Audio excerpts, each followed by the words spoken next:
Guys হঠাৎ করে দিদি আর জিজু আমাকে কল করে অনেক কান্না করতে থাকে আর বলে তাড়াতাড়ি আমাদের বাড়িতে চলে আসলে ওদের ঘরের ছাদ ঢালাই হবে আর আমি না গেলে নাকি ওদের ছাদটাই ঢালাই হবে আর সেই জন্য আমি তাড়াতাড়ি রেডি হয়ে বেরিয়ে পড়লাম। আমাকে তাড়াতাড়ি যেতে হবে, না হলে আমার ফ্লাইটটা মিস হয়ে যাবে। তো তার জন্য আমি মা আর আব্বাকে টাটা বলে বেরিয়ে পড়লাম। আর এখন আমি ফ্লাইটে বসে আছি, খুব সুন্দর এক্সপিরিয়েন্স। আর আমি ক্যাপকাট দিয়ে ভিডিও এডিটিং করছিলাম, মেন চ্যানেলের ভিডিও দিতে হবে। আর এই দেখো এখানে একটি কলেজ দেখতে পেলাম, এই কলেজটার নাম কে কে জানো অবশ্যই কমেন্ট করে জানাবে। এবার ফাইনালি পৌঁছে গেলাম বোস্টো মোড়ে, আর জিজু এখানে দাঁড়িয়ে রয়েছে আগের থেকে। এবার আমি আর জিজু বাইকে করে বাড়িতে যাচ্ছি। আর গাইস আমি বাড়ি থেকে বেরিয়েছিলাম 1:30টার সময়, আর এখন বাজছে 4:47। আর এই দেখো আমার ভাগ্নি এইদিকে আমার জন্য অপেক্ষা করে বসেছিল। আর বাড়িতে এসে বসতে না বসতেই প্রথমেই আমাকে দিয়ে দিল হোয়াইট কোল্ড ড্রিঙ্কস। তো গরমের মধ্যে আমি কোল্ড ড্রিঙ্কস খেয়ে নিলাম। আর আমি আন্টুর জন্য চকলেট নিয়ে এসেছিলাম, দেখে তো অনেক খুশি। আর আন্টুর সব থেকে পছন্দের চকলেট হচ্ছে কিন্ডার জয়। এবার আমি একটু রেস্ট করছিলাম। তারপর দিদি আমার জন্য অনেক নাস্তা নিয়ে চলে এলো, চা, চেনাচুর, বিস্কুট, ডিম সেদ্ধ,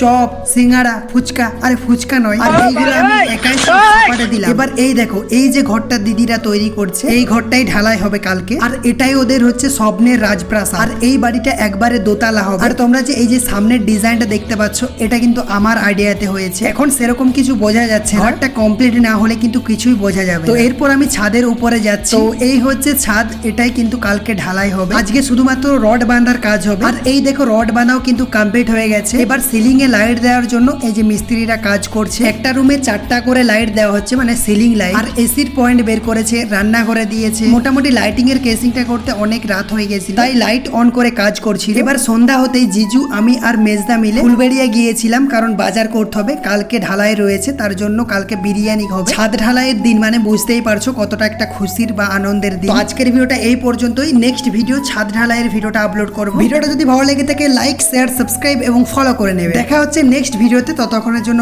বাই।